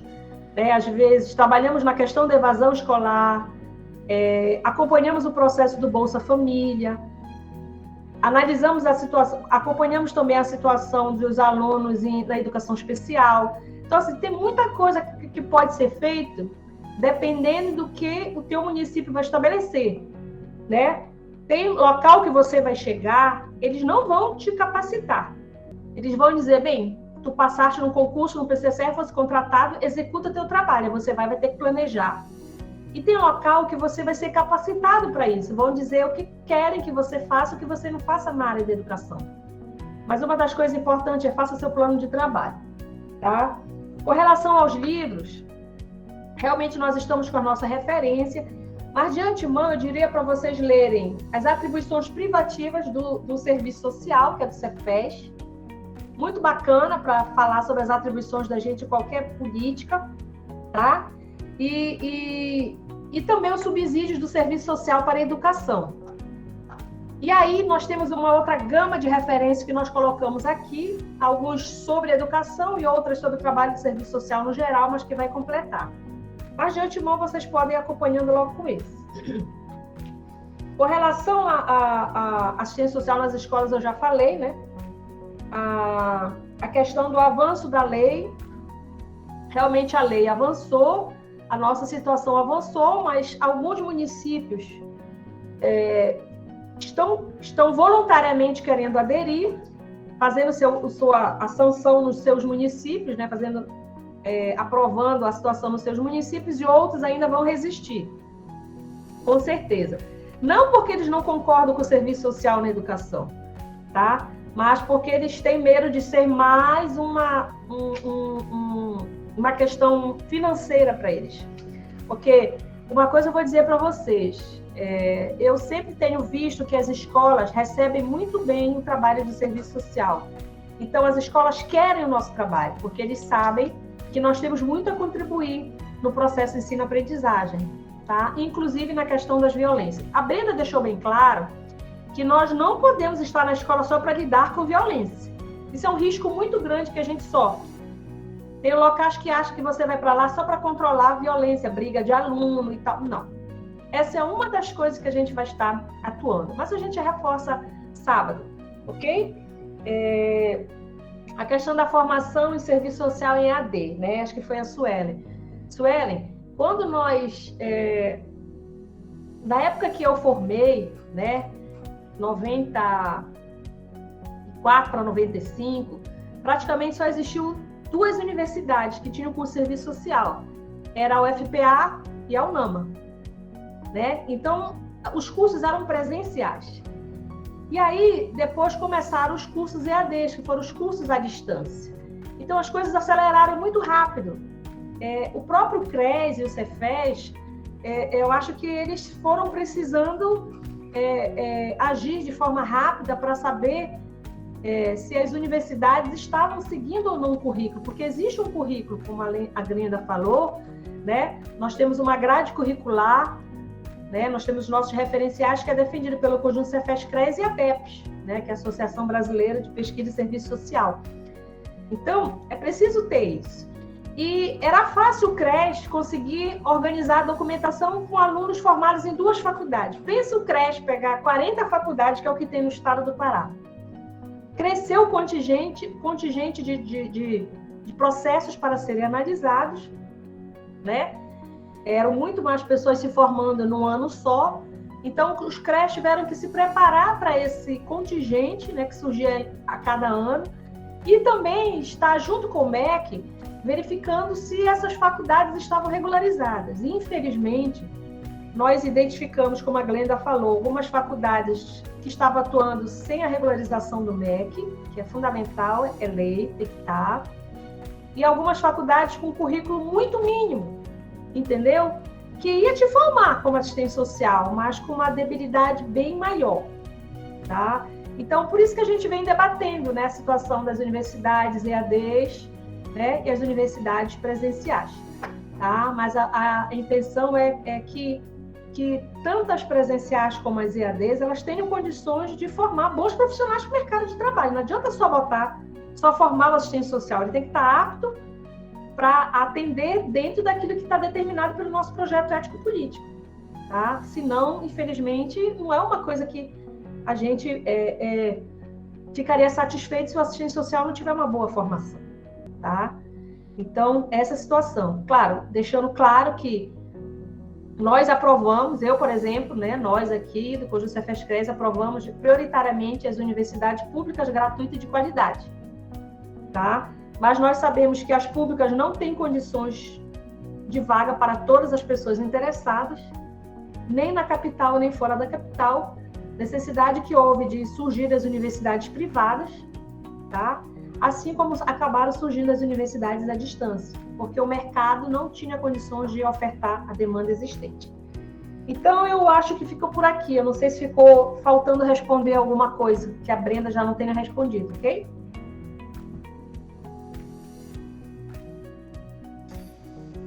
Ritinha, a Olga fez um comentário no chat que ela pede licença para dar uma palavrinha. Olga Mila, nossa presidenta. Claro. Olga. Vou pensar se eu deixo ela falar. Muito feliz com a nossa presidenta aqui. Uma participação super especial. Boa noite a todas, todos e todes. Primeiramente, eu queria agradecer e parabenizar a Janilma e a Glenda por estarem contribuindo conosco nesse último suspiro do ano, né? Todo mundo já está cansado, mas mesmo assim estamos aí na resistência, fortalecendo a nossa profissão. Então, queria agradecer imensamente as meninas da organização, né? Em especial em nome das conselheiras da Ritinha e da Luísa, né? Por estarem aí o ano todo oferecendo para a gente esses cursos, né? Essas possibilidades da gente refletir e fortalecer nossa profissão. Eu peço desculpa, eu entrei atrasada, né? Mas prometo que nas outras aulas vou me disciplinar. Ouvi algumas falas, né? Ouvi algumas colocações, algumas perguntas muito importantes para o nosso debate. E queria refletir, corroborando, né? Subscrevendo a fala da Glenda e a fala da Janilma nesse processo, porque a área da educação, né, ela parece que é uma área nova, né, de atuação, mas ela, como elas devem ter falado no início do curso, é uma área que já tem uma luta de mais de 20 anos para a implementação de fato da nossa profissão nessa área. E muitos dos dilemas que nós enfrentamos e que as meninas já colocaram e vão continuar colocando provavelmente, né, nos outros dias, muitos dos dilemas profissionais que a gente está encontrando nessa implementação, a gente também encontra em outras áreas que a gente já está atuando há muito tempo. Como a saúde, eu como trabalhadora da assistência social tenho que reforçar as minhas atribuições, as minhas competências o tempo todo, mesmo a nossa área de assistência social sendo uma área que é muito próxima, né, da nossa profissão, mas mesmo assim há equívocos na interpretação de gestores, de colegas de trabalho e às vezes até de usuários do que compete e o que não compete ao serviço social. Mas é importante a gente pensar, eu penso que a gente tem que pensar numa questão macroestrutural, entender em qual é o sistema que nós estamos. Nós estamos em um sistema capitalista, que Glenda muito bem falou, ultraconservador, e que em nenhum momento vai abrir espaço para direitos e para ampliação de direitos da classe trabalhadora. Então, não é só na educação que a gente enfrenta obstáculos para executar nosso trabalho, para garantir direitos e para dizer o que é nossa competência e o que não é. A gente também enfrenta obstáculos em todas as políticas públicas. E a gente vê que, conforme a conjuntura, a gente pode ou não ampliar direitos enquanto sociedade. Por que eu estou dizendo isso? Porque muitas das colocações muito bem pertinentes que foram feitas aqui pelos participantes, pelas participantes, colocam problemas particulares, como a lei das 30 horas, como as próprias competências e atribuições do profissional de serviço social, como, por exemplo, a questão da precarização e da mercadorização da educação, que são consequências particulares desse sistema. Vou dar um exemplo para vocês. Lei das 30 horas, que é uma questão que foi colocada aqui, né? Muitos de nós sabemos, temos a legislação das 30 horas, mas sabemos que estamos dentro de uma sociedade de Estado burguês, de direito positivo. e que o direito positivo garante leis de direito social com muitas restrições. A maioria das legislações do Estado burguês são legislações privativas, corporativistas, de propriedade e que vão de encontro com o direito da classe trabalhadora. Então, quando a gente tem um ganho, como a Lei das 30 Horas, quando a gente tem um ganho, como a 13.975, a gente vai enfrentar sempre, a gente não tem que parar nunca, a gente vai ter que resistir muito, porque sempre o Estado burguês vai estar querendo burlar.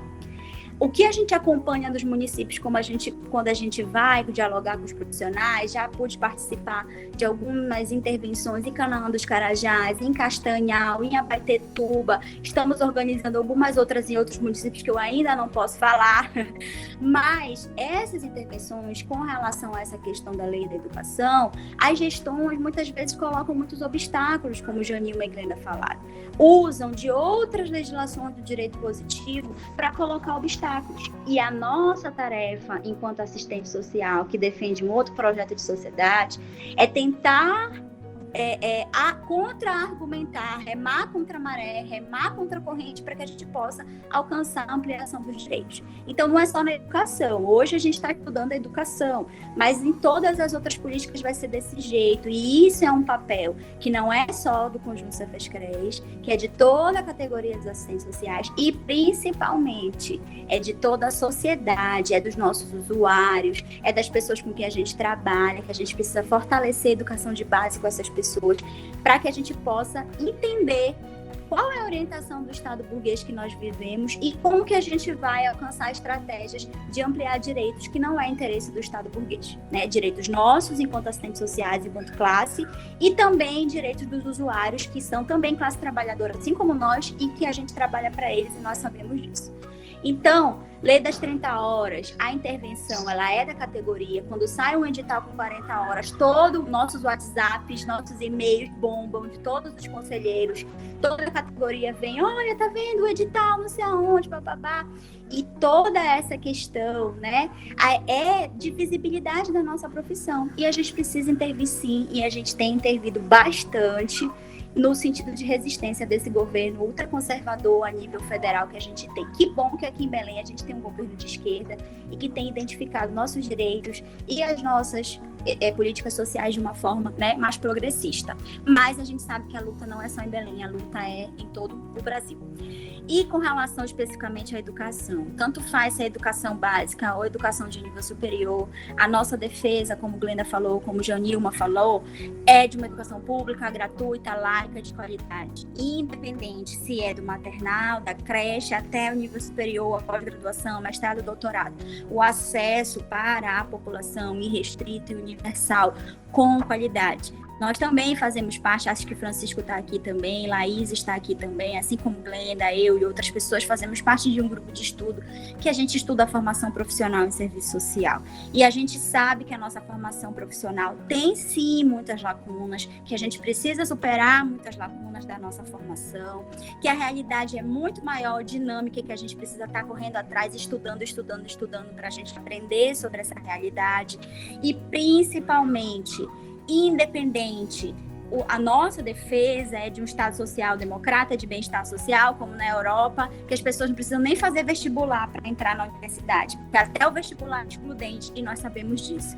Então, nossa defesa é de uma educação ampliada, universal, de qualidade, gratuita e laica. Não tem a ver com faculdade A ou B, não tem a ver com público ou privada, não tem a ver com isso, não é pontual, não é individual, ela é coletiva. E todo mundo que se formou, que se forma, que estuda serviço social, seja numa faculdade pública ou numa faculdade privada, numa faculdade presencial, numa faculdade EAD, precisa muito se somar conosco nessa luta, se somar conosco, incorporar também conosco essa defesa e, principalmente, estar disposto, né, aos ônus de uma luta, porque nós sabemos que, principalmente nessa conjuntura de restrição de direitos, é muito difícil. Mas a gente não se rende, a gente não recua E eu convido os 124 participantes que estão aqui hoje a somar conosco nessas lutas, tá bom? Eu espero que a gente possa ter outras oportunidades, né, de reflexão aí esses dias.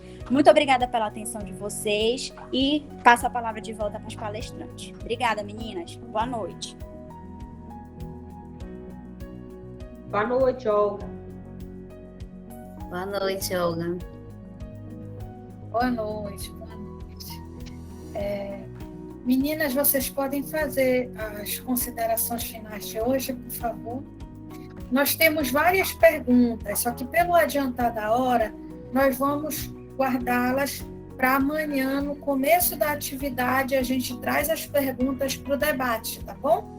Ok. Vamos passar para vocês. Nós já salvamos. Eu posso só dar uma palavrinha? A Jússi levantou a mão, não sei se ela quer falar. Jússi Zambiasi. E antes da... Sim, só um instantinho, Jússi, antes de você falar, deixa eu abrir minha câmera que ninguém está me vendo. Ritinha me apresentou, sou Luiz Helena, conselheira do CRES, da Comissão de Comunicação. Temos muitas pessoas novatas nos nossos cursos hoje.